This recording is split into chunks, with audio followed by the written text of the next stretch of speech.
Hey Alyssa, I've been getting a lot of questions from clients lately about leases, and I know you work on a lot of leases here, so I thought maybe we could go over some of the basics. Yeah, sure. What's the difference between a commercial lease and a retail shop lease? So a commercial lease is a pretty broad term, and some, like most retail shop leases, are going to be a commercial lease as well. But a commercial lease, you're looking at industrial leases, leases of office spaces. A retail shop lease is specifically a commercial lease that's covered by the Retail Shop Lease Act and is a lease for a shop for a retail purpose, such as a clothing store, but can also include even if it's not a retail use, so say it's like a McDonald's or something, but it's in a retail shopping centre, it may also be a retail shop lease. Right, that makes sense. So do these commercial and retail shop leases have to be registered? Not always, but usually they should be registered. It helps protect the security of the tenant to have security of tenure. General rule of thumb is that if a lease is more than 3 years, it should be registered on title. What's a make good clause? I keep hearing clients stressing about this to me. Yes, they can cause a bit of stress. I suppose there's different ways that lawyers will draft a make good clause, and some of them are broader, some of them are more narrow.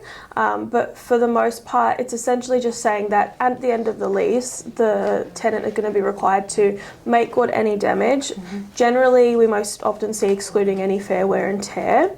Of course, there can be an argument over what is considered fair wear and tear. Just pretty much putting the premises back into the same position it was in at the commencement date, plus or minus those allowances for fair wear and tear.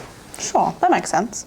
So if a tenant sells their business, do they just transfer the lease to the new owners? Usually they can, but they will need to seek the consent of the landlord to do so, which is usually given provided that the proposed new owner of the business is has similar means as the current tenant to meet the lease, and then is also reasonably experienced as well. But most leases will include a requirement, and if they don't, they should, that a landlord not unreasonably withhold their consent, so that if they say no, it's for a reason. The last question I get a lot is, what happens if there's no formal written lease at all? Is the tenant still going to be protected?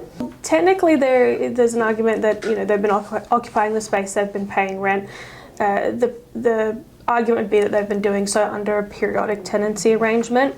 Ultimately, the risk there is that while there's some sort of presumption of a leasing arrangement, there's no terms and conditions that have been clearly spelt out for the parties to rely on, so the rights are going to be limited. It's ultimately a risky practice to take, and the preference would be that there's a formal agreement that addresses things like rent reviews, the period of the lease, if there's any options to renew, just so the parties' rights are clear and spelled out. Sure, so it does sound like it's something that needs to get sorted to save a lot of drama down the road. Definitely.